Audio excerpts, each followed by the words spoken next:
Hola.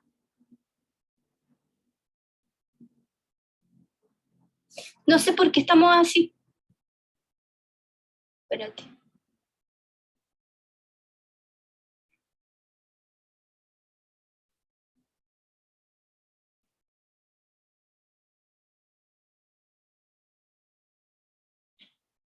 A ver.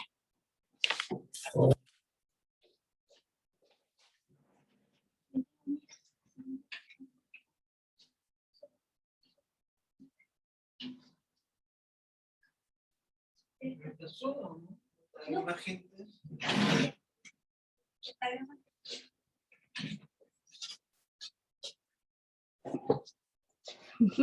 Hola. Ahí entra Lalo. Pero no sé por qué está aquí la opción. Porque está puesto, tiene que poner vista, pero tiene que ponerle ahí galería. Ah, ya. Ahí no. Jaime. Hola, Jaime. Soy Rodrigo. ¿Cómo Se estás? conocen. ¿Y no escucha nada? ¿Por qué no? No, porque está sin su micrófono él. ¿Estás muteado? Está muteado. Ahí lo va a desmutear. Mira. Entonces, ¿tú lo Nos conoces vemos. a él? Sí, sí. Pero Sí, lo salúdalo. hemos visto. ¿Cómo estás? Ahí Sí. Hola, Lalo. Hola, ¿cómo están? Bien, bien, bien. Ahí está el Jaime, ahí se muteó. Hola, Jaime. ¿Cómo estás tanto tiempo? Sí, gusto saludarte, tantos años, ¿me escuchan? Sí, sí, ahora te escuchamos.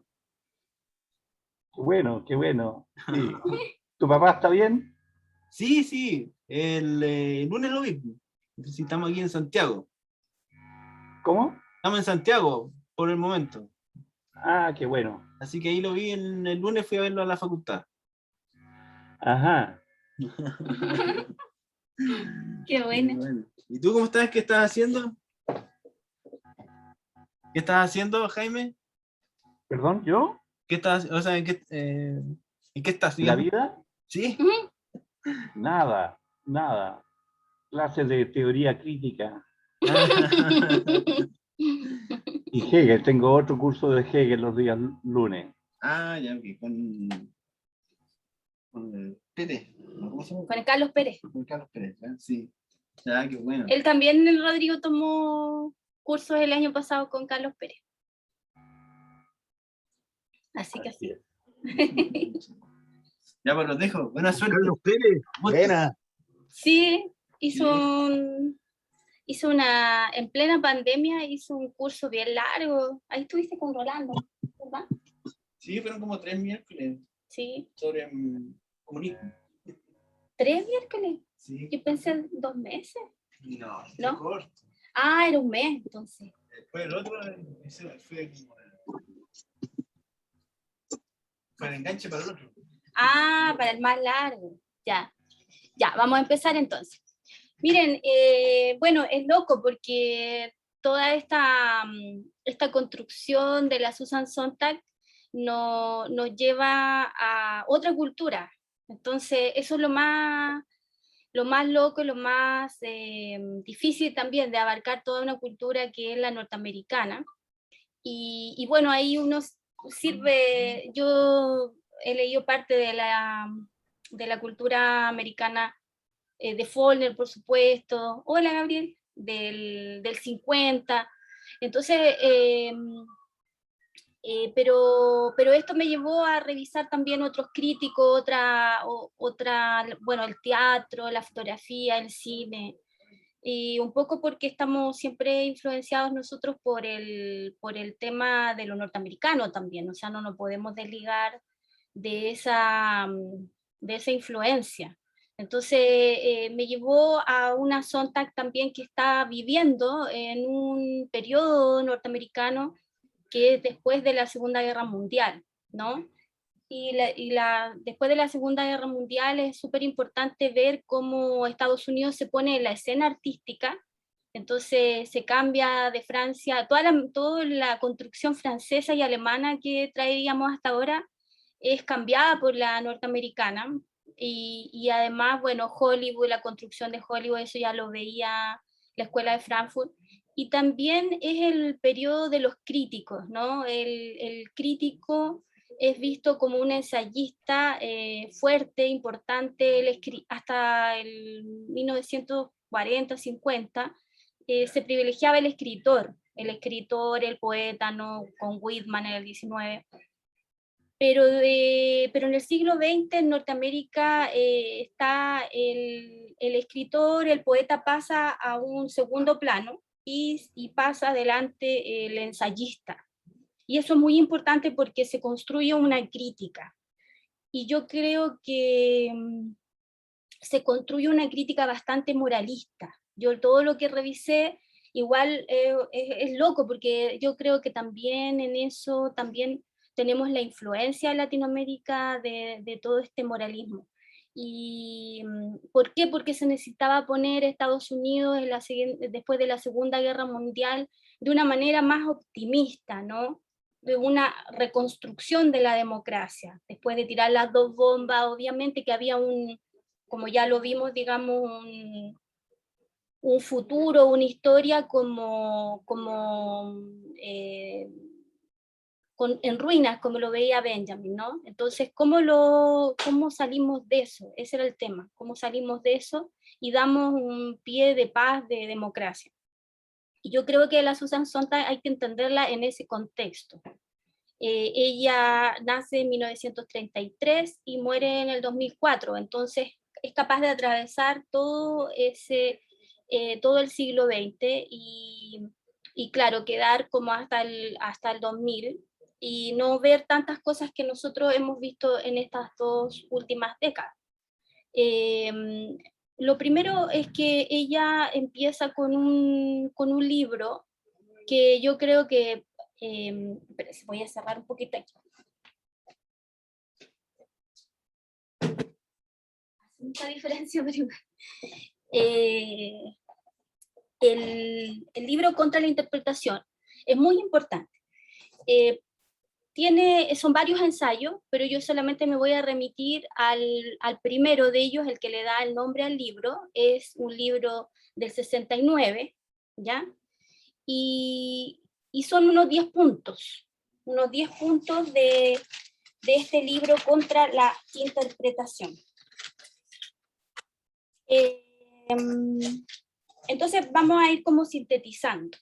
Lo primero es que ahí está el Javier, para la Susan Sontag, nace, o sea, lo estábamos explicando recién Javier, que es un tiempo del ensayo. Hola, del crítico, ¿no? En el 50, en el 60, es principalmente pasa el escritor a un segundo plano y el ensayista, el crítico, sobre todo en fotografía, en cine, pasa a ser lo más importante de la cultura. Y yo creo que es muy importante porque se transforma en un ídolo. Creo que Susan Sontag fue transformada como una estrella de Hollywood, ¿no? Un poco lo que quería hacer su madre.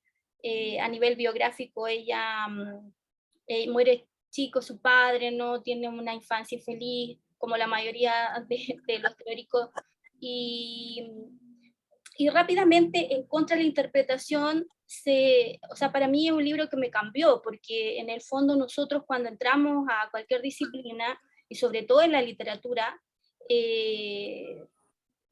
dependemos mucho de la interpretación. Entonces tenemos que ir viendo qué es lo que quiere decir ella. Tiene un epígrafe el libro que es muy bonito, que en el fondo da a entender el epígrafe que el contenido es algo minúsculo. Ya con eso es importante, porque si el contenido es algo minúsculo, es menor, es más chiquitito, es un epígrafe de William de Kooning, que se lo puedo mandar, es un pintor muy importante, uno de los 4 monstruos cardinales que revelará Marta Traba, de los 4 monstruos cardinales, con Cuevas, con Dudufer, con Mata, ¿no?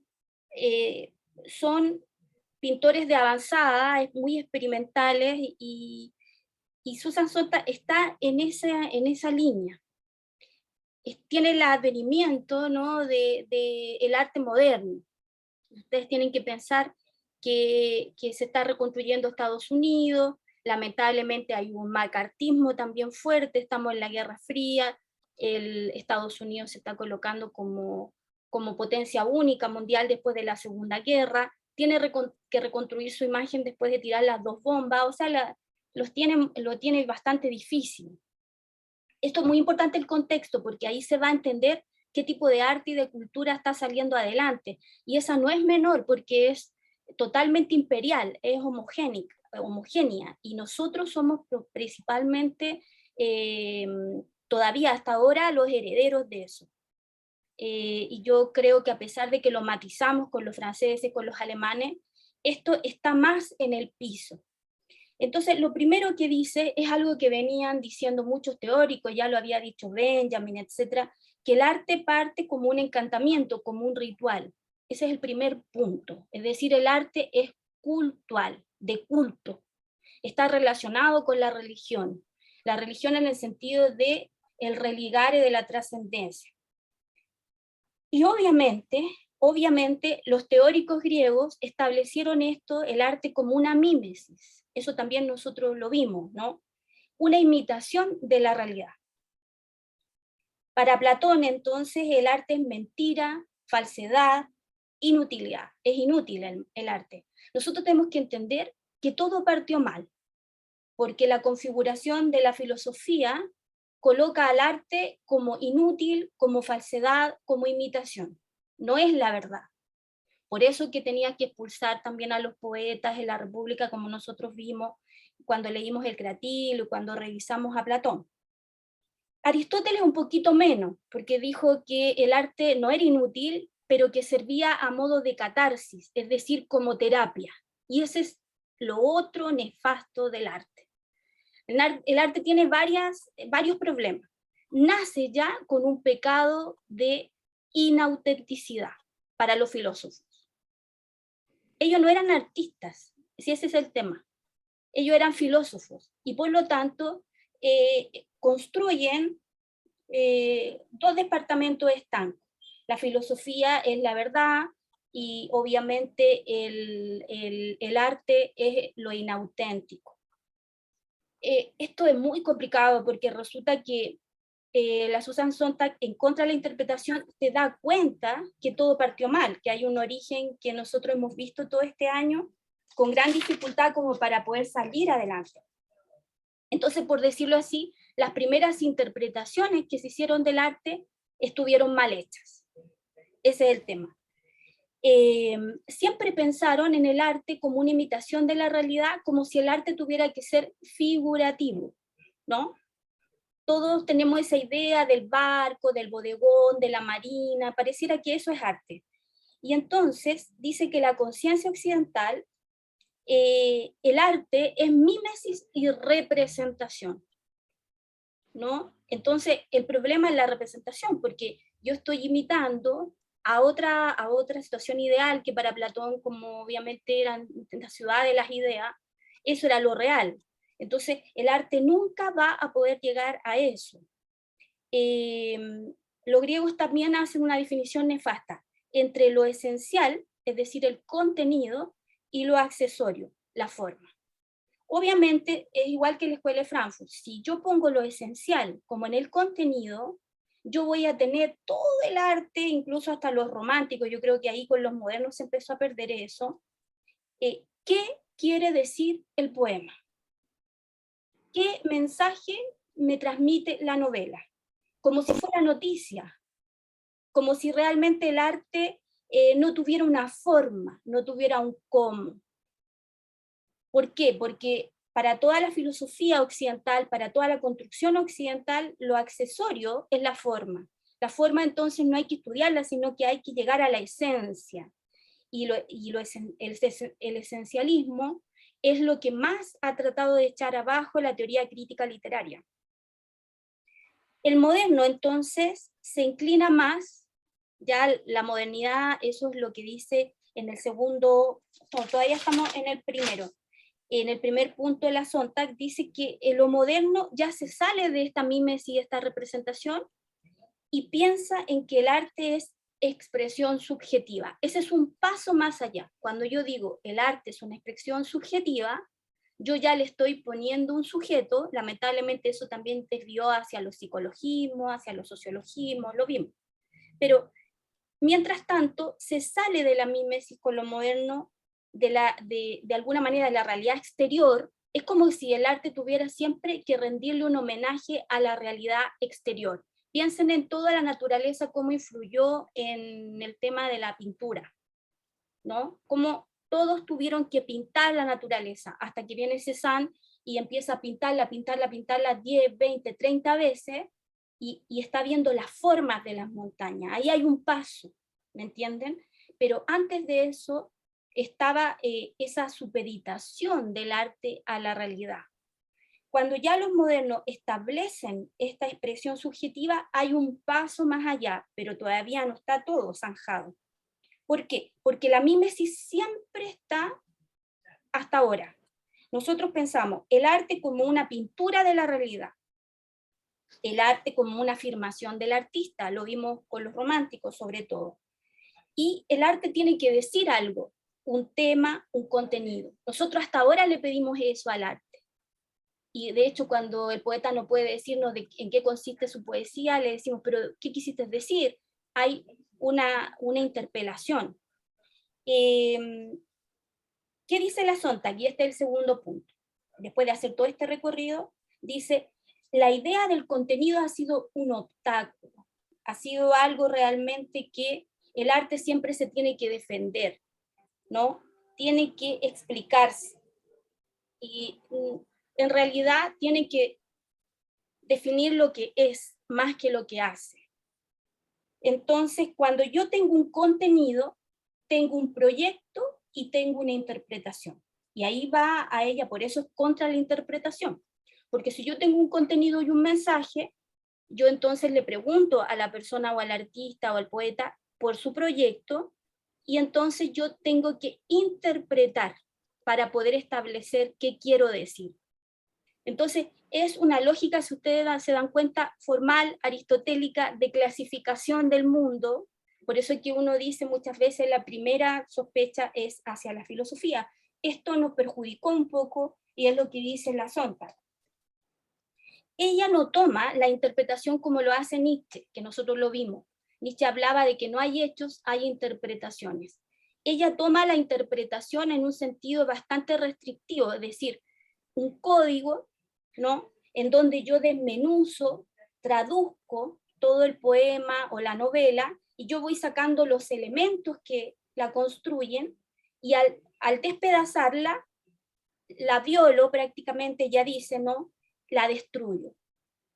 Porque para querer explicarla, y eso nos pasó a todos en la universidad, sobre todo con el estructuralismo, los bastantes, según Miqueval, en Macbeth. Entonces yo teníamos que buscar por horas, por días, porque esos eran en pruebas de ensayo que lo daban. Uno podía tener los libros y todo y no podía copiar, porque si no entendías el concepto, tendrías que ponerte a leer todo. Entonces, ¿qué es lo que dice? Que hay un intérprete, que esto partió también de la construcción de la Biblia, de todo este poder pastoral, lo que veíamos con Foucault, y obviamente nosotros sabemos que el traductor es un traidor, ¿no? Porque agarra lo que le conviene, ¿no? Y nosotros sabemos, todos los que traducen saben que son dos textos, el texto traducido y el el otro, el que funciona, el que sale de esa traducción. No es que sea un solo texto. Bueno, entonces, ¿para qué se traduce? ¿Para qué se interpreta? Se interpreta para poder saber lo que hay detrás, ¿no? Para poder de alguna manera escudriñar el significado de las cosas, con esa preciada seguridad que nosotros siempre hemos hablado, ¿no? Entonces, de alguna forma, los intérpretes, que también piensen que toda nuestra cultura está pasada por traductores, por intérpretes, piensen en la construcción indígena, como fue pasada por los intérpretes, por los intérpretes de los españoles, las órdenes religiosas, o sea, nada nosotros es muy real, ¿no? Porque todo eso fue una interpretación completa, desde el oriente hacia el occidente, etc. Todo es una traducción. Entonces el que traduce traiciona, ¿no? Porque quiere agarrar el significado de las cosas, pero en relación también a la conveniencia, a lo que le conviene. Lo que ella dice que en lo moderno habría una especie de salida porque va más allá del texto. Se excava el texto, pero se va más allá del texto. Sin embargo, ¿no? Lamentablemente siempre para los modernos comprender es interpretar. Nosotros estamos metidos dentro de una caja, ¿no? Por eso que es loco que alguien que es ensayista hable en contra del método o la forma de conocimiento más importante para las humanidades, sobre todo, ¿no? Que es la interpretación. Yo diría que las ciencias sociales no existen, o las ciencias humanas no existen si no hay esta interpretación. Y sin embargo, ella le molesta y lo va probando. Dice, por ejemplo, Marx y Freud. Ella tiene esas dos corrientes, igual que la Escuela de Frankfurt. Entonces dice que Freud, por ejemplo, habla de un contenido manifiesto y de un contenido latente, ¿no? Entonces yo tendría que, hay una superficie por arriba, ¿no? Y hay algo por abajo. Hay un contenido manifiesto, que está muy bien en del destino manifiesto norteamericano, ¿no? Y el contenido latente, ¿no? Entonces, de alguna forma, por eso a mí no me gusta tampoco la teoría feminista en ese sentido. ¿Por qué? Porque es una teoría que está acá arriba, tanto el feudismo como el marxismo, como el feminismo, es una teoría que está por acá arriba, que ya tiene ciertos conceptos, entonces yo solo aplico y lo hago calzar en cualquier obra que yo vea, o en cualquier libro que yo lea, o cualquier, por ejemplo, obra pictórica que yo vea. Yo entendí que, por ejemplo, si me decían, y es algo con lo que yo tampoco comparto con la poesía mapuche, hablando de Licura Chihuahua, no pertenezco a esa cultura, no creo en eso, pero muchas veces esa cosa de los hombres son de Marte, las mujeres de Venus, el sol es el hombre, la luna es la mujer, yo lo veo en el tarot, en esas cosas que también me llegan, y digo, pero qué entretenido, porque es la teoría por acá arriba, entonces yo solamente la tengo que aplicar. Pero para mí es reducido, porque es más allá del significado lo que hay que buscar en cualquier obra de arte. Entonces ella se da cuenta que los métodos y las herramientas que tiene están como por otro lado, están contradiciendo realmente lo que es una obra de arte. Entonces, aquí empieza a definir, todavía dentro del punto número 3, que la interpretación no es un valor absoluto. Eso es lo que hemos visto todo este año.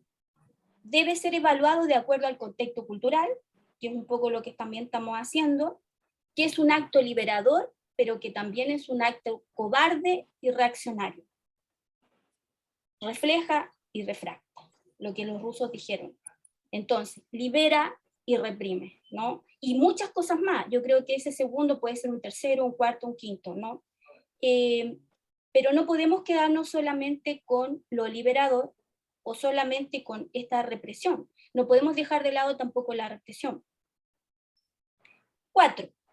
En la actualidad, entonces, Sontag dice que estamos ante una interpretación reaccionaria y agobiante. A ella le molesta la sobreinterpretación de los textos y dice que reduce, empobrece, anestesia nuestra sensibilidad. Este concepto de la anestesia lo va a sostener sobre la fotografía y después lo va a cambiar, se va a arrepentir de eso y va a decir que es un error ante el dolor de los demás.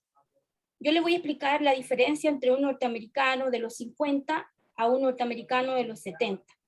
Entonces, nosotros tenemos aquí que, igual que Benjamin y con Frankfurt, ven la historia como un paisaje en ruinas, están saliendo de la Segunda Guerra Mundial y obviamente que tienen un pesimismo mayor y una confianza mucho menor en el ser humano como para reaccionar.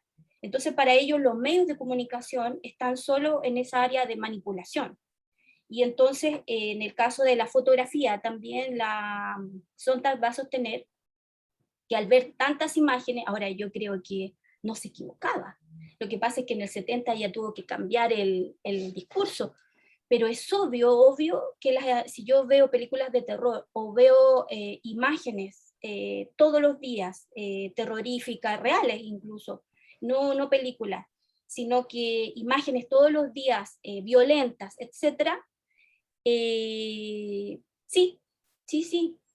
Ella lo sostiene sobre la fotografía, termina anestesiando a las personas, ¿no? Pero en el 70, en el dolor de los demás, que así se llama su libro, ella va a cambiar y va a colocar un poco más de esperanza a la situación, ¿no? Y va a decir que el ser humano sí puede reaccionar y puede, el miedo, digamos, el dolor es irreductible, no se puede manipular, y yo tengo que superar ese miedo, y de alguna manera la fotografía o el cine no me estaría anestesiando, sino que me estaría despertando. Entonces yo creo que es la gran crítica a la Escuela de Frankfurt, porque también Frankfurt se mantuvo pesimista de alguna manera hasta el final, pero los norteamericanos entre el 50 y el 60 se construyen en el imperio más grande que ha tenido la humanidad, y de alguna manera cambian esas visiones entre el pesimismo y el optimismo, porque va mejor con un capitalismo salvaje, ya exportable, y de acuerdo a de Tierra de la Libertad y Destino Manifiesto, en donde los latinoamericanos seguían digamos, en peregrinación hacia allá, a trabajar, ¿no? Ilegal, entre comillas, legal o ilegalmente, la Tierra de la Libertad. Bien, entonces continuando esa argumentación de ella, de que la interpretación es reaccionaria, es agobiante, no está liberando, a ella se le da miedo, que reduce, que empobrece, que anestesia, hay que tener siempre cuidado con la herramienta principal que nos dan las disciplinas, ¿no? Esta es una herramienta principal para nosotros. Entonces,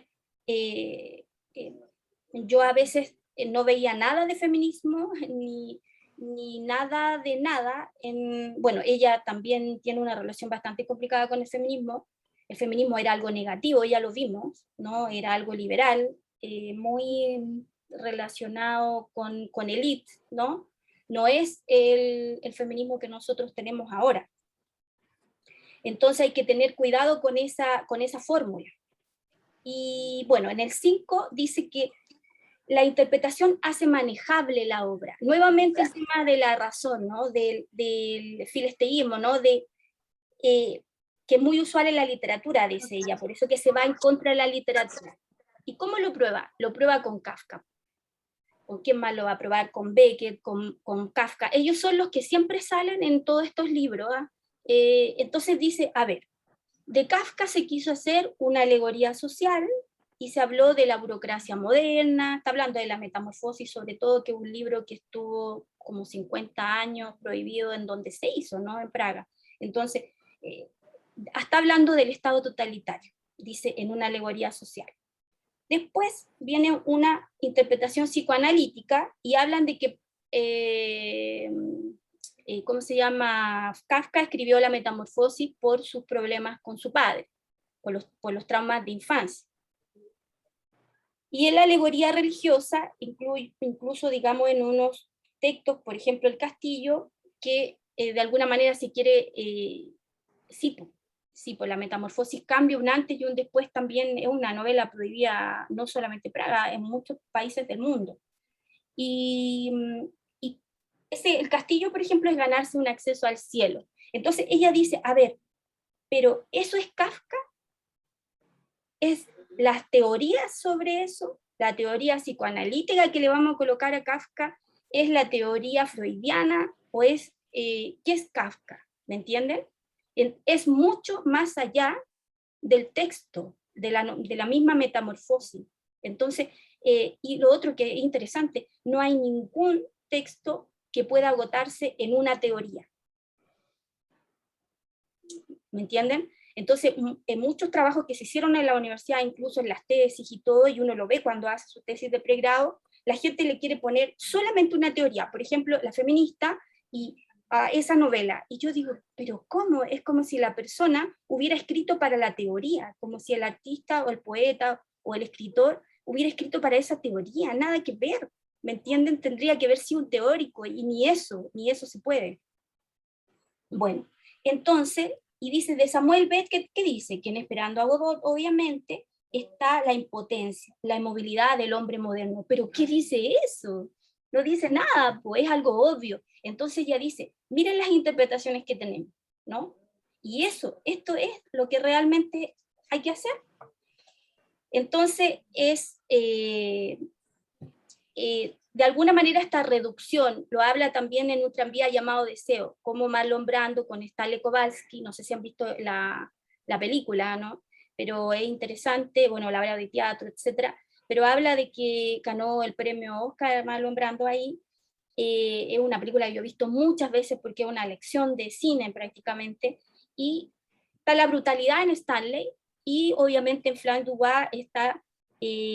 Blanche DuVas está la civilización decadente del occidente. Entonces, como que, ¿para qué vamos a ver algo si ya está establecida la interpretación?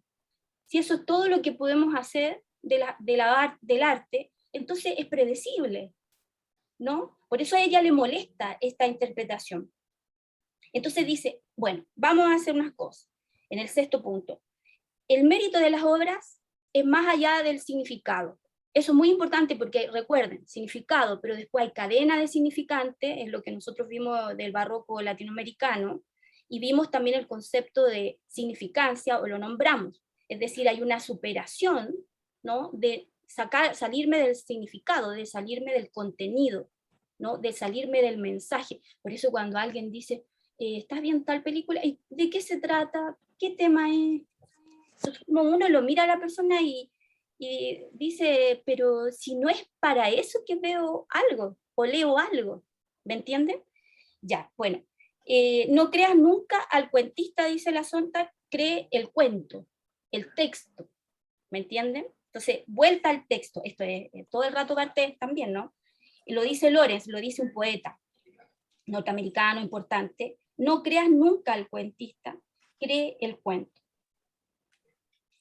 Entonces dice que la interpretación es una insatisfacción que tiene el lector, el telespectador, por realmente reemplazar a la obra por otra cosa.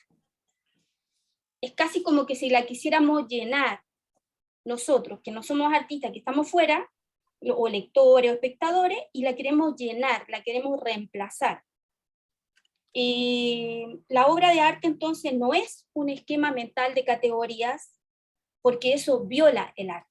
Y realmente no es un esquema mental de categorías, por eso que el estructuralismo fracasó, ¿no? Fracasó ampliamente porque se quiso imponer desde los 50, 60, desde Francia, todas las universidades fuimos criados por esto, y en realidad se transformó a Shakespeare en prácticamente un mapa, una matesis, ¿no? Universalis de categorías.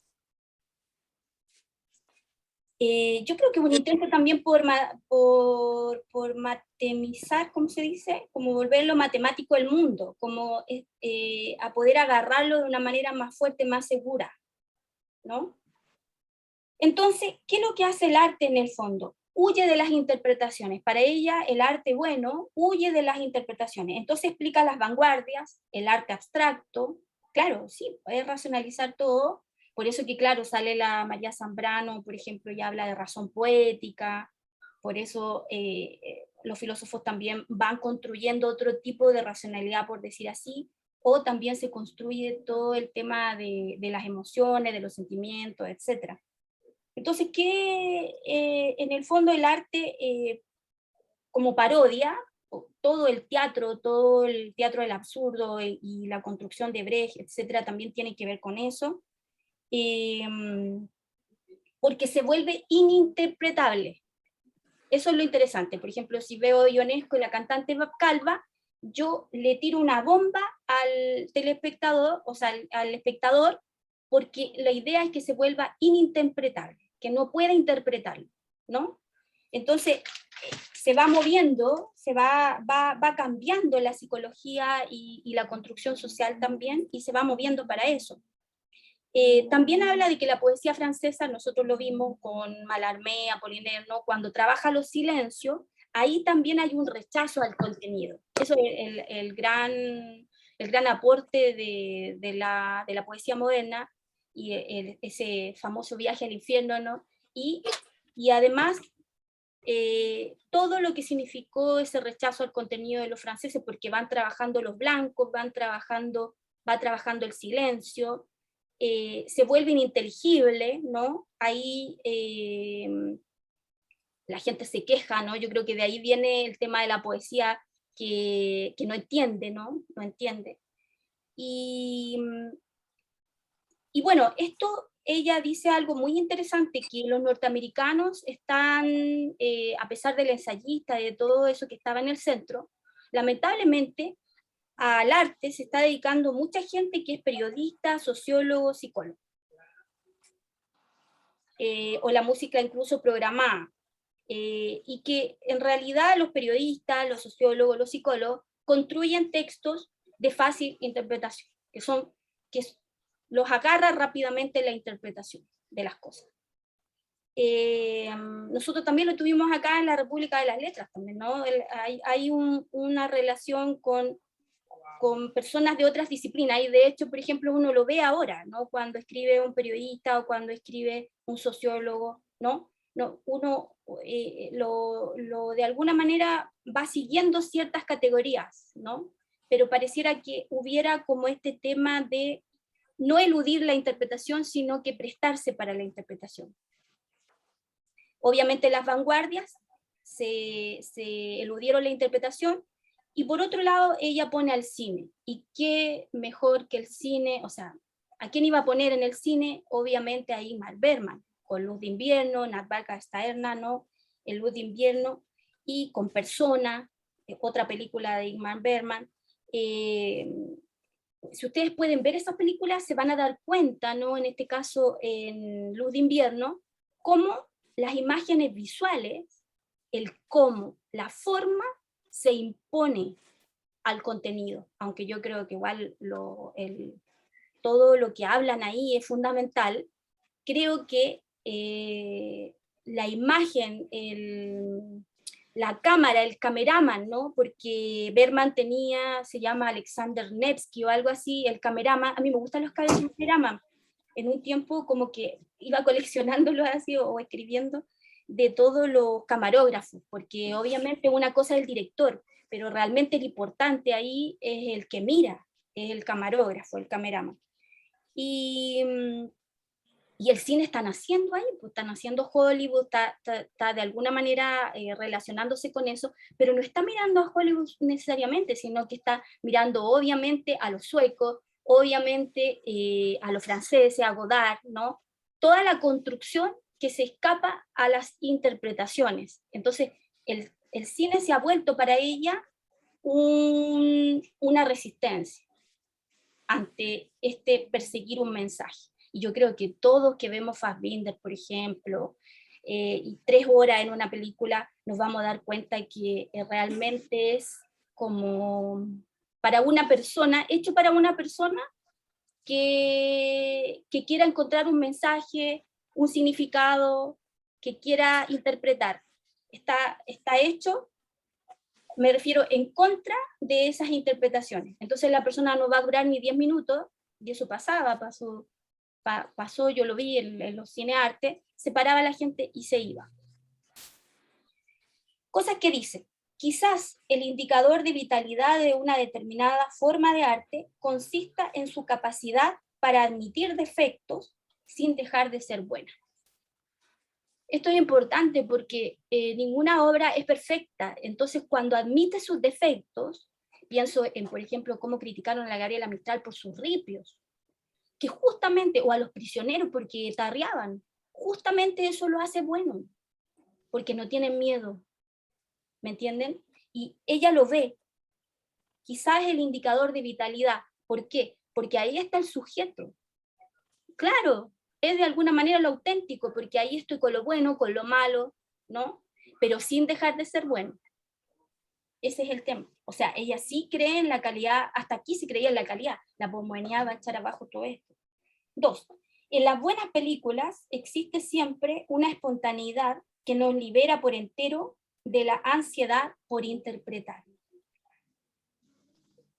Yo siempre pienso que esa ansiedad por interpretar es la que mueve todas las películas comerciales, o la mayoría de las comerciales, porque hay algunas buenas, esa capacidad de entender, esa ansiedad de entender para una persona ansiosa, ¿no? Las películas de acción también, y yo, por ejemplo, acá le digo a Rodrigo de una manera despectiva, es clasismo puro, no películas de conserje, como que uno dice así, pero realmente tenemos amigos conserje y amigas, y muchas veces incluso enfermeras que están, o sea, nos reímos, pero de alguna manera es trágico, porque si no hay acción, no ven la película. Entonces todo lo que nosotros vemos que no es acción, porque quieren entender, interpretar, quieren el significado, quieren el mensaje.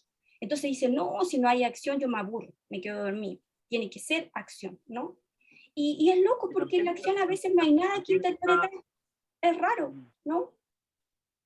A mí me suena que también tiene mucho que ver con la construcción de mensajes que tienen una, por decirlo de alguna manera, una sola forma de interpretarse, que es el cine comercial, digamos, que es Claro, como la pedagogía.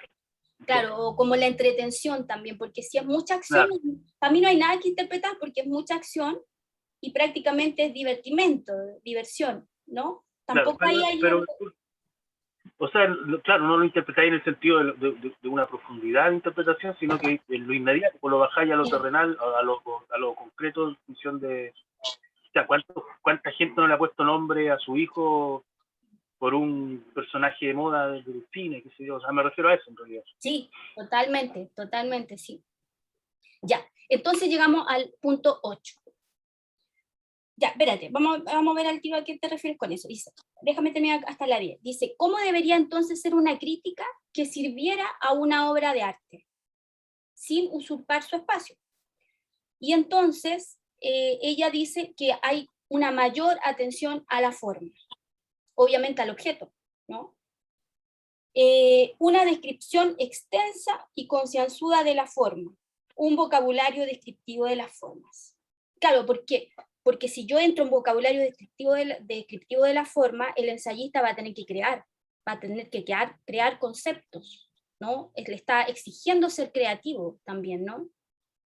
Entonces, disolver las consideraciones sobre el contenido en consideraciones de la forma. Nuevamente, esto es todo el formalismo ruso, toda la teoría crítica nos viene diciendo eso desde el principio del siglo XX. Entonces se destruye un espacio plástico para armar otro, y yo tengo que dar cuenta de eso otro, ¿no? No imponer, no desmenuzar la obra, sino que de alguna manera respetarla, pero por otro lado, entre comillas, ¿no? De alguna forma dar cuenta de que el arte es objetual, es cosa, por decir así, entre comillas, y eso tiene una forma. Entonces va a haber una manera de agarrarse de esa forma, de decirla. Entonces, en el fondo ahí también con la forma yo me escapo del contenido del mensaje y doy como más prioridad a eso. Y para describirlo, obviamente que hay que tener sensibilidad, ¿no? Hay que tener formación en eso, en formas, ¿no? Y en realidad dice que que hay que ver la superficie sensual del arte sin enlodarla, ¿no? Y eso aquí también estamos el placer del texto de Barthes, ¿no? Siempre viendo la superficie sensual de las cosas, porque ella dice que si están anestesiados los sentidos, obviamente que tenemos que despertar esos sentidos. Y no lo vamos a despertar esos sentidos con una imposición de pedirle siempre al arte que nos dé el significado, el mensaje. Tenemos un alto condicionamiento sensorial, eso lo hemos visto en todo este año, y entonces tenemos que recuperar los sentidos. Reducir el contenido para que entre el objeto y no preguntarnos tanto por el significado, sino cómo se está llevando adelante esa obra. El punto 10 dice, en lugar de una hermenéutica, ¿no? Que es, en la hermenéutica viene hace rato, pero está aludiendo principalmente a Paul Ricoeur, ¿no? Con todos los franceses que siempre crearon una siempre dijeron que era como un enigma el arte, entonces yo tenía que ir a agarrar la trastienda, el subtexto, ¿no? En el intérprete, en el traductor. Entonces ahí está diciendo, en lugar de una hermenéutica, necesitamos una erótica del arte. Entonces, ya ahí se salta justamente para agarrar la parte sensorial que obviamente está anestesiada y que ella lo ve ahí, y obviamente está como sucumbiendo bajo esta sobreinterpretación de las cosas. Ya. Ese es solamente un ensayo contra la interpretación. Tiene un montón tiene como más o menos unos cuantos ensayos en ese libro, y ahora me gustaría ver otro que tiene que ver con todo lo que venimos diciendo, que es el sobre la fotografía, que es del 77. Aquí son 6 ensayos, pero lo que yo ya dije, la primera se llama En la caverna de Platón, entonces se relaciona con lo que venimos hablando, y quiero ver el segundo, que me parece súper importante para nosotros, realmente, que es Estados Unidos visto por fotografías oscuramente, ¿no? Y bueno, aquí es loco porque acabo de entender también hartas cosas que no había entendido en su momento. En este ensayo sobre la fotografía, ella se va dando cuenta, ¿no?, que tiene que acercarse a esta fotografía. Primero ve En la caverna de Platón y habla sobre todo lo que en contra de la interpretación también habla, la mímesis, ¿no?, toda la construcción del mito de la caverna, porque eso dice En la caverna de Platón. Obviamente parte desde un punto de vista también occidental, pero acá en Estados Unidos visto por fotografía oscuramente es algo que que a nosotros realmente nos determinó en la poesía, pensando en Neruda, por ejemplo, ¿no?, en la poesía latinoamericana. Y entonces agarra al que hace el programa de la trascendencia, del trascendentalismo populista, ¿no?, democrático, que es Walt Whitman, ¿no? Ella tiene que ir hacia un poeta que construye, ¿no?, que pone al mismo nivel la belleza de la fealdad, la importancia de lo importante de lo trivial, lo pone al mismo nivel. Entonces está usando un poeta para poder reflexionar la fotografía. Fíjense qué loco, porque es en el fondo ocupar otro arte para una transvaloración, homologarlo a la fotografía. Entonces señala de que Whitman ha hecho una revolución cultural, propuso una revolución cultural estadounidense, habla del profeta, ¿no?, y de lo democrático. Whitman en 1855 en adelante construye el poeta nacional, el poeta norteamericano, ¿no?, pero es sacado adelante y prácticamente tiñe toda la poesía latinoamericana del 50, del siglo XX, o sea, un siglo después, y yo creo que hasta ahora, o sea, ni Parra se salva, el sesentismo, ¿para qué hablar de Neruda? Pareciera como que hubiera solamente un poeta en Norteamérica, que es Walt Whitman. ¿Y qué dice él? Dice, cada objeto, condición, combinación o proceso exhibe belleza. Cada cosa es bella. Piensan en las odas elementales, por ejemplo, de Neruda. Todo cuento, todo lo que una persona cuenta, hace, piensa, es relevante. Esta homologación de las cosas es por eso que es el poeta democrático, por decir así. Homologa todas las cosas y todas las personas, lo trivial, lo relevante, lo que es feo con lo que es bonito, etc. Y si ustedes ven, Walt Whitman hace un inventario total a propósito de Benedetti, porque a la gente le gusta siempre lo mismo. Benedetti, Neruda, Whitman, ¿no? ¿Por qué? Porque son los poetas aristotélicos, por decir así, de gesto, de clasificación total, de agarre total de lo poético en todo, en este vaso, en la sandía, en el caldillo, y un montón de cosas, ¿no? Ahora me preguntaba Rodrigo, ¿será lo mismo de Roca? Y yo le decía, sí, pero no, lo estábamos discutiendo. Bueno, entonces ella dice que se agarra de Whitman y dice que este proyecto fotográfico, ¿no? O sea, este proyecto poético ha fracasado, que en el fondo no se llevó adelante esta revolución cultural de Whitman, y lo empieza a explicar. Bueno, primero dice que la fotografía parte de una manera aficionada por buscar siempre la belleza, la mujer, los crepúsculos. Village, ¿no? La construcción de la identificación. Yo me quiero identificar, ¿no? La parte más básica de por qué se lee, que ya está en el Quijote, lo vimos, ¿no? La identificación. Yo quiero ser la niña de la película, el niño de la película, yo quiero pasar toda esa, es como decía Badel, el actor chileno, cuando yo tenía 15, 17 años, yo quería hacerlo todo, subirme al caballo, hacer todas las cosas, y llegó un momento en que a los 30 o 40 ya no podía hacer lo mismo.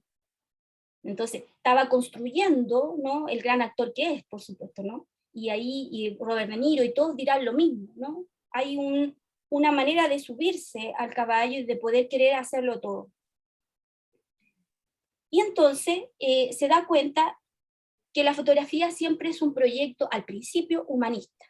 Entonces empiezan los fotógrafos norteamericanos, que son los grandes constructores de la fotografía, empiezan a sacarle a botellas de leche, a cosas triviales, le sacan foto. Y es por esto, ¿a dónde está? Por ejemplo, dicen, chuta, no la belleza está en una mujer, en un crepúsculo, sino que también puede estar en una cosa trivial, ¿no? Un aporte mayor del que ya se venía haciendo, pero siempre dentro de un proyecto humanista, porque ¿quién dejó esa botella ahí, ese gesto, ¿no? Casi como bodegón, como naturaleza muerta, pero eso quiere decir algo de mi casa, algo del barrio, ¿no? Entonces, ese gesto. Y entonces, dice que la fotografía, aunque sea lo más trivial, lo ensalza. Aunque sea lo peor de lo peor, o aunque sea lo más trivial del mundo, yo valoro, porque yo hago un encuadre y excluyo. Y de alguna manera yo levanto cualquier objeto, cualquier persona. Entonces ella va estableciendo esto de este proyecto cultural de Whitman, como de alguna manera se va cumpliendo y por otro lado se va deshaciendo. Por un lado se va cumpliendo y por otro lado se va deshaciendo. Bueno, y habla de algunos fotógrafos que me gustaría mandarle algunas cosas. Yo le mandé algo de Arbus, pero le quiero hablar de algo importante. Hay una exposición que se dice que es la exposición más grande que se ha llevado adelante del mundo en fotografía, que la hace Edward Eichen, no sé cómo se pronuncia, Eichen creo, y se llama La familia humana. Yo se lo voy a mandar también para que ustedes lo vean. Son como 73 fotógrafos, 503 fotos, 62 nacionalidades o países, se retrata lo humano de esas personas. Y este proyecto, ¿no? Del 40 al 50, es un proyecto también que sirve para construir los norteamericanos. La construcción norteamericana no puede llevarse adelante sin el cine y sin la fotografía. Por eso que nosotros tenemos que manejar esto, porque en el fondo cuando nosotros pensamos en eso, estamos pensando en toda una cultura que se hizo a través de este aparato simbólico, ¿no? De este orden simbólico, empezando por Diu, por ejemplo, ¿no? De este orden simbólico que tiene una pata en la fotografía y otra pata en el cine, es decir, la visualidad con luz y la visualidad en movimiento. Las dos grandes patas norteamericanas son estas. Y esta exposición, que es una de las más grandes del mundo, se llama La familia humana. Barthes la criticaría por sentimental, ingenua, excesivamente optimista y pretenciosa. Y fíjense que en esto excesivamente optimista, ahí ya nosotros vemos el espíritu democrático, ¿no? Cómo le molesta a los franceses también, porque, oye, muestren todo, y de la filosofía positiva que tenemos hasta ahora, ¿no? Esta construcción de Coca-Cola y la felicidad no es menor, es prácticamente lógico. si ellos construyeron esto, ¿no? Construyeron esta estética de la felicidad. Y entonces ella va pasando revista en estas fotografías y critica y llega a una parte donde yo no concuerdo para nada con ella, que es la crítica a Diane Arbus, ¿no? Y por eso yo les mandé esa foto para que ustedes lo vieran, porque incluso él dice, el proyecto de Whitman se hizo amargo, y saca a Arbus, a Eichen, a Walker Evans, le voy a ir mandando de esos fotógrafos que son importantes, norteamericanos, los salva, pero critica, y es muy importante cuando uno ve un crítico que critica, porque ahí también está la forma de poder también entenderlo a él. Y critica a Arbus porque dice que al fotografiar enanos no revelan la majestad y la belleza, se revelan solamente los enanos. Y eso es lo norteamericano, yo creo, que aquí es importante. No, ella decía que era doblemente moralista, por ser norteamericana y judía. Ella lo dijo, ¿me entienden? Y esa es la doblemente moralista, dijo. Nosotros estamos bajo eso hace tiempo, la moral. Y que me parece que como entró por Whitman, se perdió. ¿Me entienden? Se perdió porque le pidió a la fotografía de Arbus porque la trató, a ver, ¿cómo la trató? Le dijo que había un pesimismo barato en Arbus, que hay un gusto grotesco, que apuesta por el surrealismo, ¿no? Le molesta el surrealismo, ¿no? Que es muy inocente, y que en el fondo se está aprovechando de estos monstruos. Piensen ustedes en Freak, que es la primera película de terror inglesa. Es obvio que la vieron todos. Y que es interesante porque son todos estos fenómenos, no me gusta decir monstruos, pero estos fenómenos, entre comillas, tampoco fenómenos, porque esta cosa de la fenomenología me molesta. Estas personas que tienen ciertos defectos, entre comillas, que los normales supuestamente lo hemos tratado de sacar y excluir, y que ya nosotros sabemos, ya Foucault ya no, con su libro Los Anormales, ya nos explicó que ahí hay una segregación, hay una exclusión, como también se hace en la fotografía. Yo no concuerdo para nada, creo que en esto se equivoca, y la trata pésimo. Incluso le dice que no tiene altura moral, es decir, que hay como una especie de degradación moral en ella.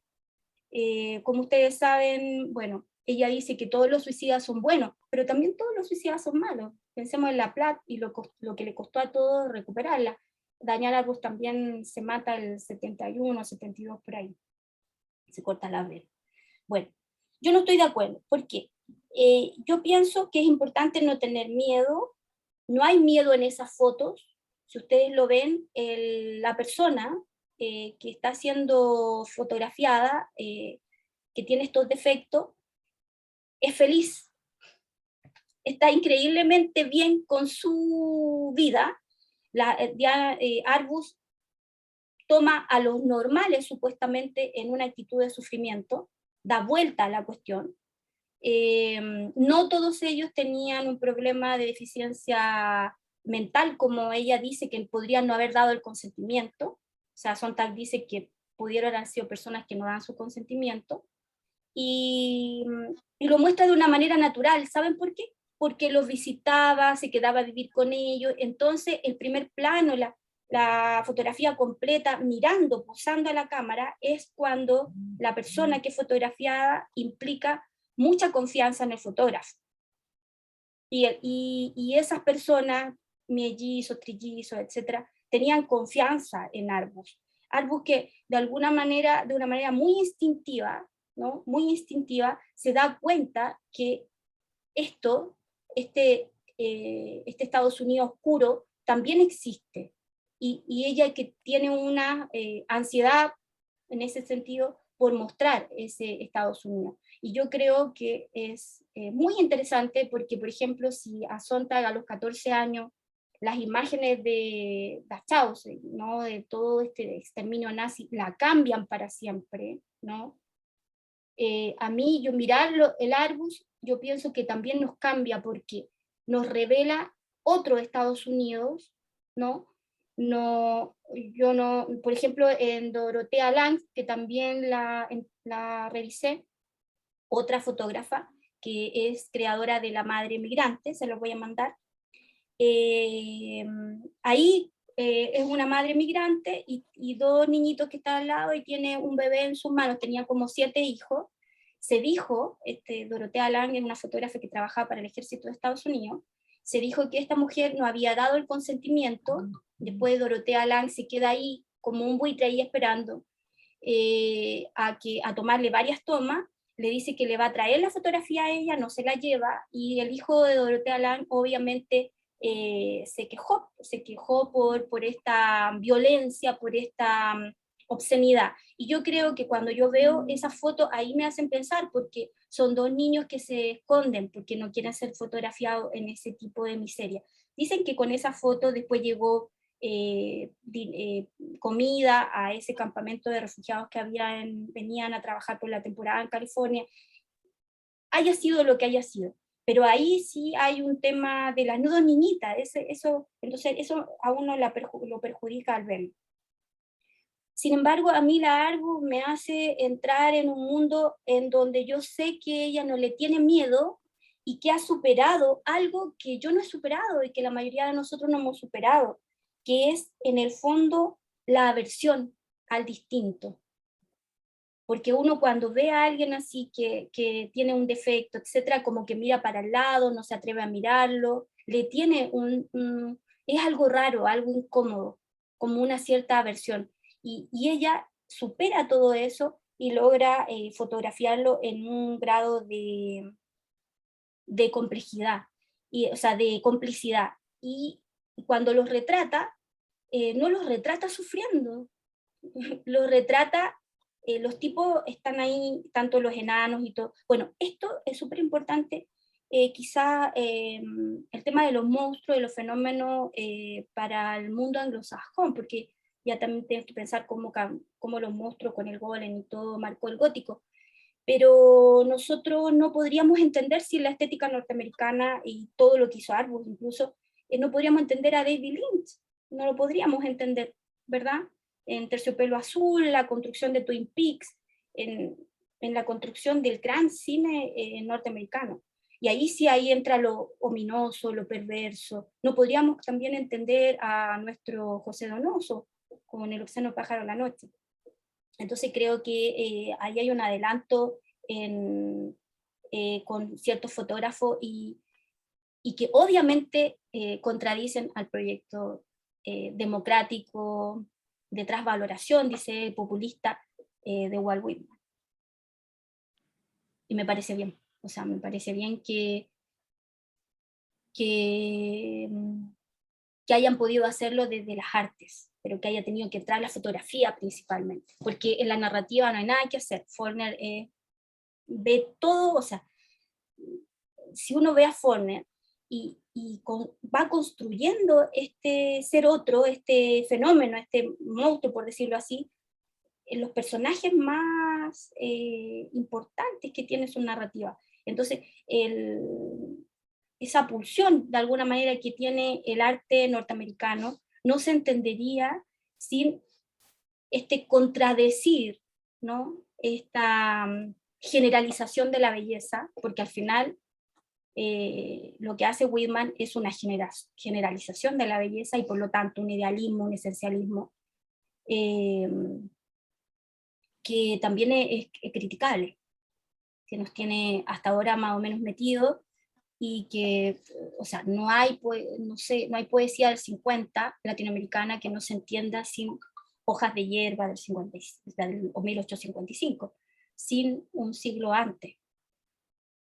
Así que habría que ver bien la influencia norteamericana en ese sentido. Ya, eso, no sé cómo estamos la hora. Estamos bien. Luciana hablaba algo de la roca.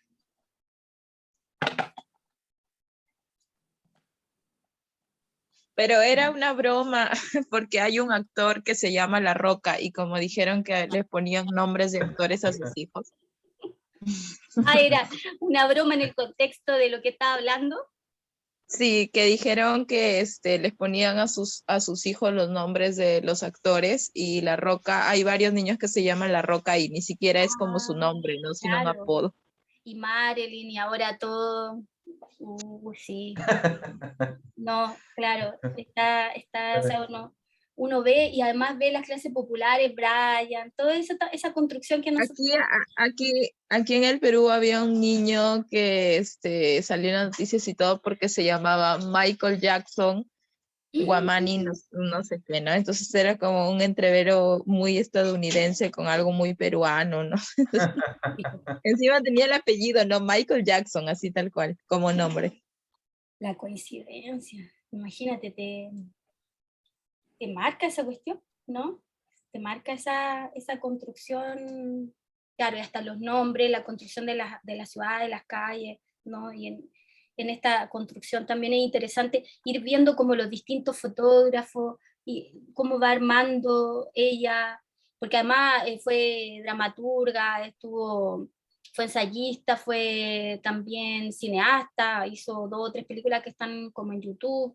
Entonces, como que en el fondo ella también, bueno, critica a Sebastián Salgado también, en esta cosa como de la realidad, ¿no? Le molesta este aprovechamiento de la realidad, pero Sebastián Salgado le dice, bueno, pero yo voy, ¿no? Yo voy al lugar ahí y estoy con las personas.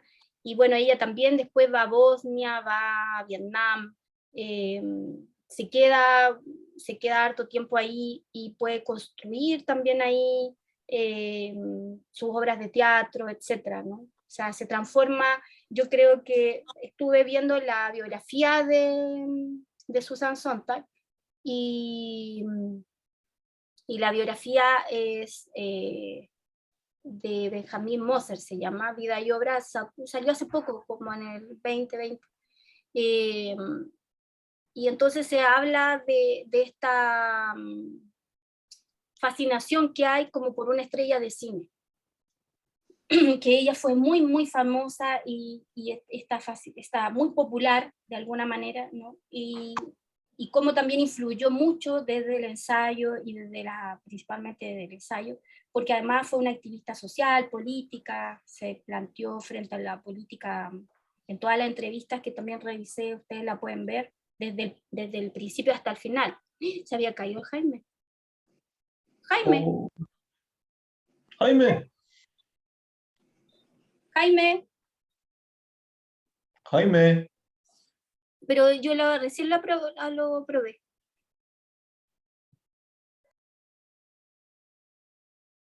Ahí está. Ya. Bien, ¿algún comentario, alguna cosa? Ahora Jaime, eso. Yo Ya. tenía una pregunta por una frase que dijiste cuando hablaste de qué cosa hacer entonces con la crítica, que no entendí muy bien. Y dijiste no preguntarnos tanto por el significado, sino por cómo se lleva adelante la obra. Y eso no lo entendí muy bien. O sea, cómo se está haciendo, la forma, pero no el contenido, el significado, el mensaje. Pero cómo está formada, cómo se está haciendo, y claro, y generar un vocabulario que pueda describir esta forma, un vocabulario exhaustivo, dice, como minucioso. Y es para salirse realmente el significado. Que eso es lo que llevaría a un proyecto y a una interpretación según toda su argumentación. Entonces no hay que aceptar eso del siglo XVIII y XIX, qué quiso decir el poeta o el dramaturgo, etcétera, en esta obra. Ya eso no cabe. Y tampoco preguntarle al texto por el mensaje o el significado. Eso ya se complejizó. Entonces eso yo creo que lo han dicho todo de distinta manera, de distintas formas y relacionados con distintas artes. Karina, ¿Sí? por ejemplo, esto que tú planteas,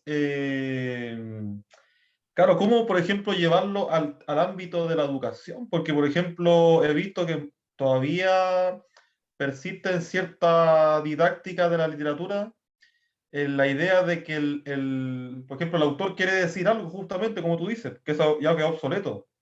El hecho de que el autor quiera decir algo con un cuento, con una novela. Se supone que el texto es el que habla por sí solo.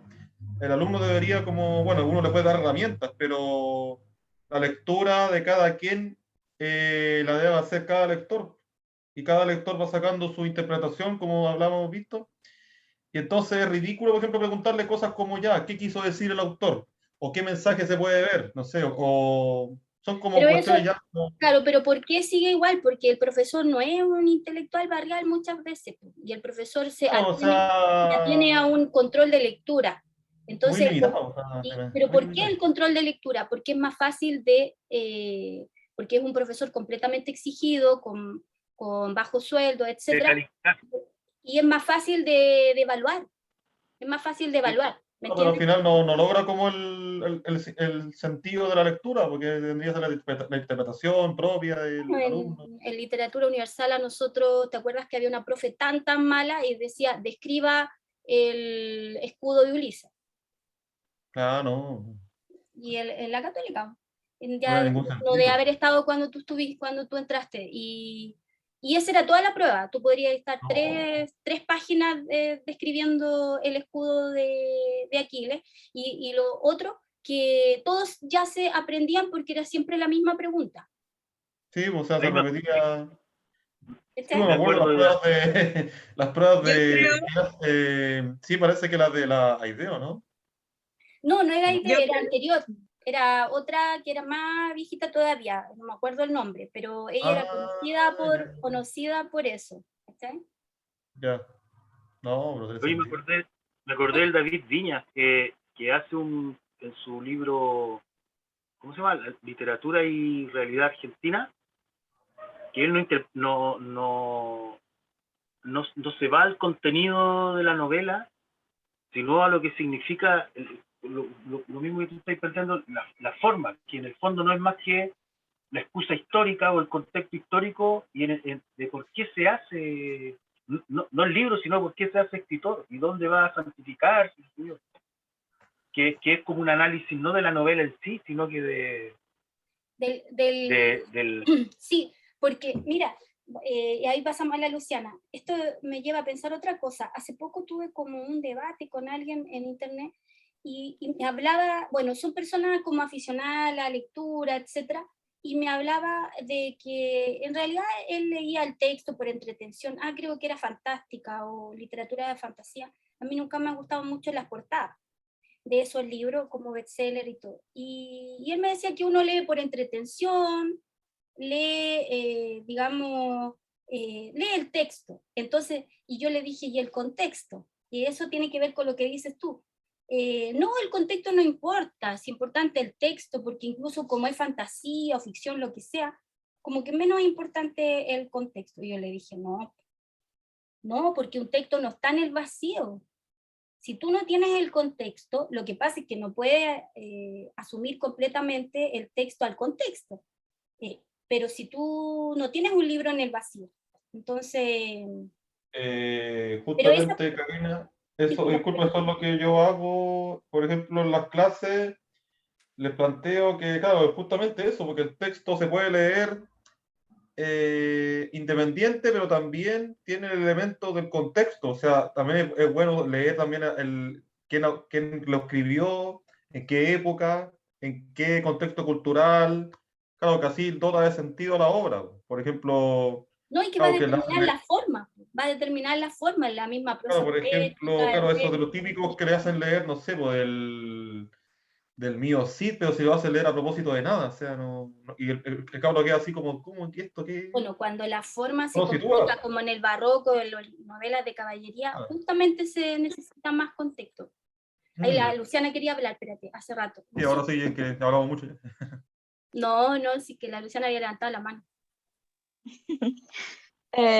bueno, yo quería decir que a mí me había servido, por ejemplo, con los chicos cuando analizamos una obra, no solamente porque nosotros hemos, por ejemplo, visto obras de teatro, ¿no? Escritas por autores limeños contemporáneos, cosas sencillas, ¿no? Para su de secundaria y eso. Y a mí me había servido no solamente que ellos vean el contexto o la diferencia, por ejemplo, en Lima, de un autor que escribe en Miraflores, que es una zona sumamente pituca, a un autor que escribe en una barriada, ¿no? Cómo escriben de cosas diferentes. Y también, también me ha servido decirles que la interpretación que ellos tengan del texto va a ser diferente a la interpretación que otra persona en otro lado la tenga.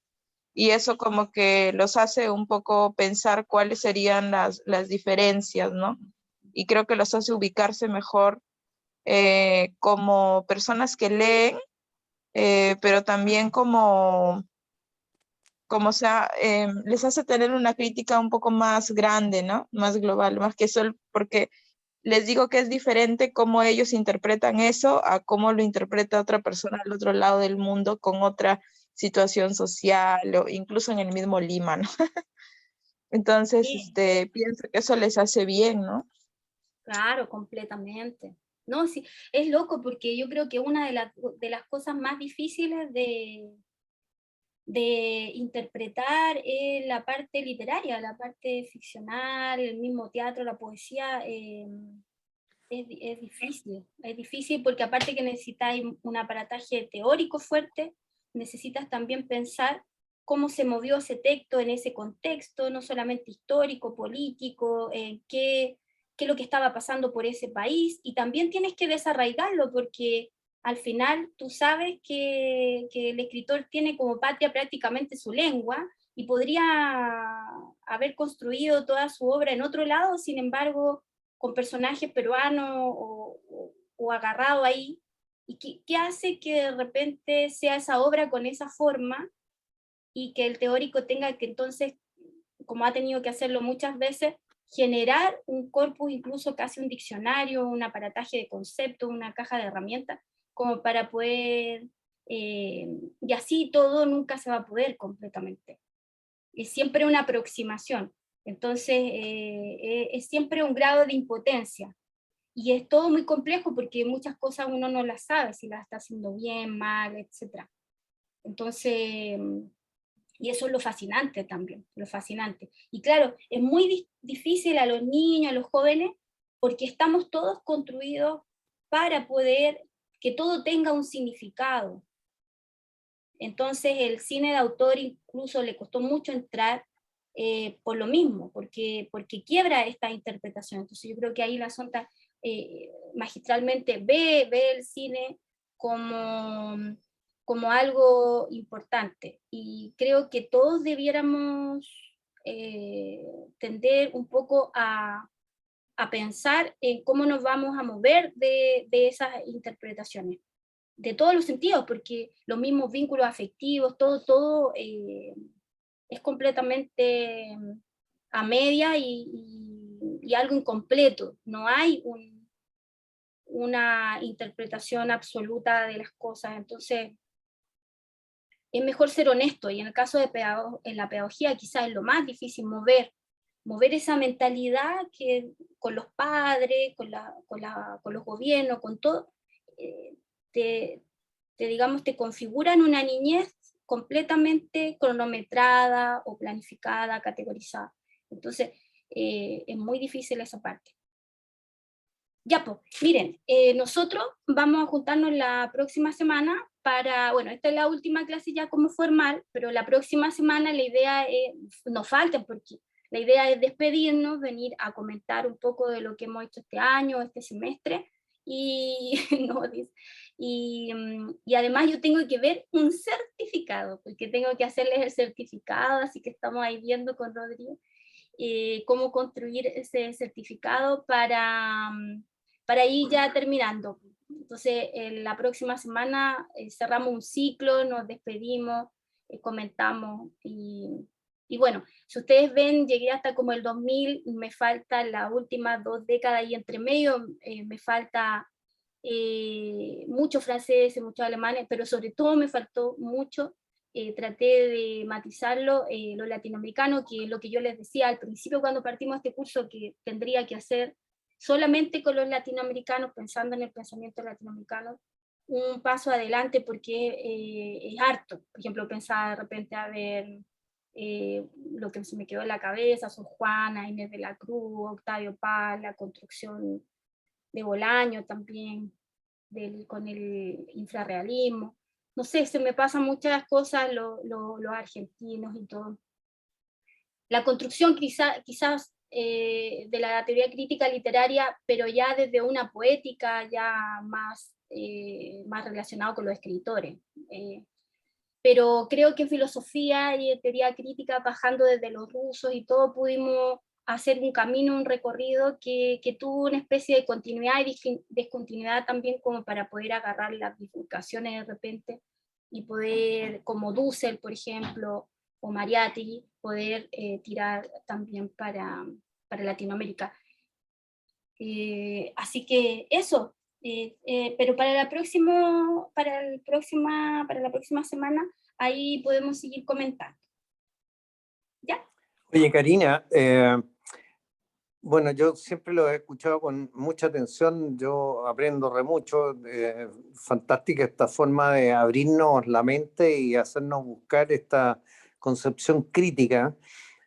Tú habías, o habíamos comentado en algún momento que también sería fantástico la oportunidad de podernos encontrar personalmente, y yo había hablado de que Curacaví era un lugar intermedio entre Valparaíso y Santiago. Sí, claro, no es entre Lima y Santiago. Pero ahí se conecta por internet. Bueno, entonces dejo también digamos, en valor la oportunidad de encontrarnos, si lo quisieran, por favor, me encantaría poderlos conocer personalmente y que nos conociéramos.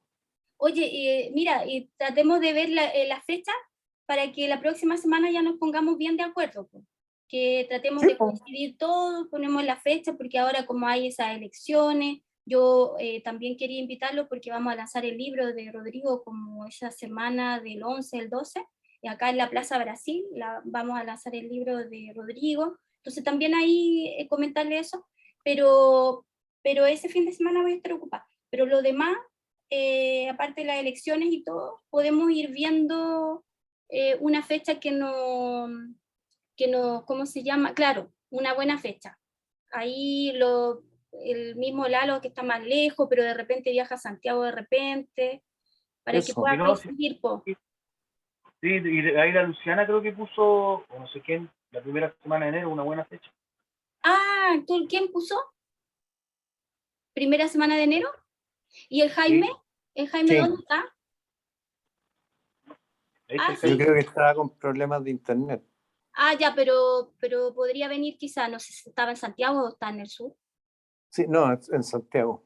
Ah, ya, entonces, sí, para nosotros tú nos dices una fecha y estamos.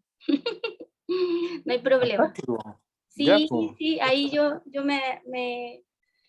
porque me gustaría, yo creo que Gabriel también haría un esfuerzo, ¿o no? Porque igual es distinto y ya estamos un año separados. Ah, ya, ella dijo la Luciana. Ya, pues, genial. No, y que en algún momento la Luciana también va a venir, si eso, en algún momento, como sea, va a viajar.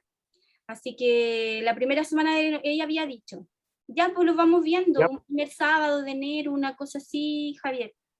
O el primer, porque a lo mejor podría ser un primer miércoles, o sea, el primer miércoles de enero, asímil de lo que era los miércoles tener clases, yo no tengo problema, o el sábado, lo que quieran. Yo soy jubilado, así que no tengo problema en el día. Ya, pues, y tú ahí nos tenés para la próxima semana y nos decís, bueno, ya está, entonces vamos a poner fecha. Bueno, y vemos entre un miércoles o un fin de semana, y lo otro que nos mandes bien la dirección y todo. Oye, qué bueno que insististe, me gustó que insistiera, porque si no, no nos vamos a juntar. Sí, yo estoy en Coquimbo, ahora, o Serena, aquí mirando al mar como tú sueles mirar.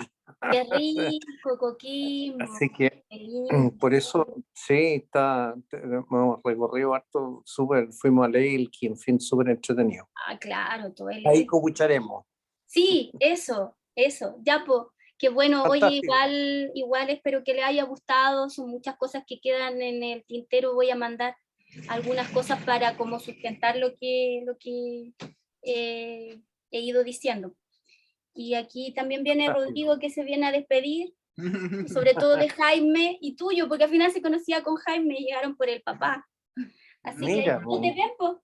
oye, y justo el Jaime se descolgó ahí. Bueno, yo me estaba preparando para la última sesión ahí, hacer algún comentario. En todo caso, esperamos que en esa ocasión pueda estar también Rodrigo para que se despida. Hola. Sí, con Jaime estaba hablando Rodrigo antes que empezáramos.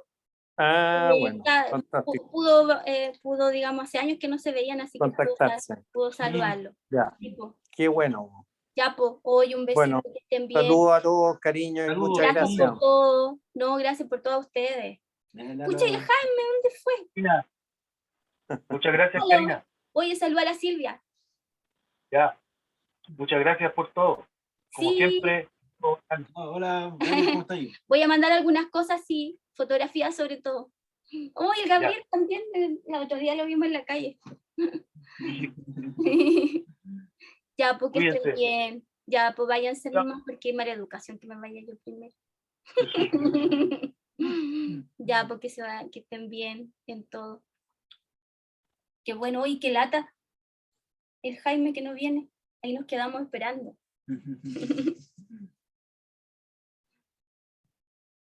Estoy cansada. ¿Y tú, Gabriel? Ay, se fue. Ay, no le echaste azúcar. ¿Cómo que no eché No, no le devolviste. Jaime, ¿estás por ahí?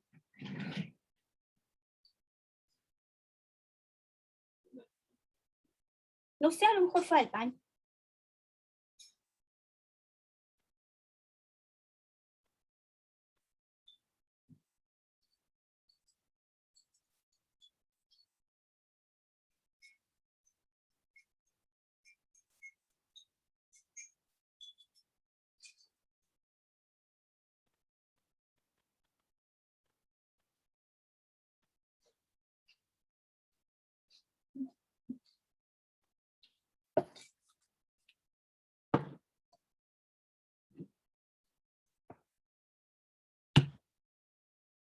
¿Dónde está?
Jaime.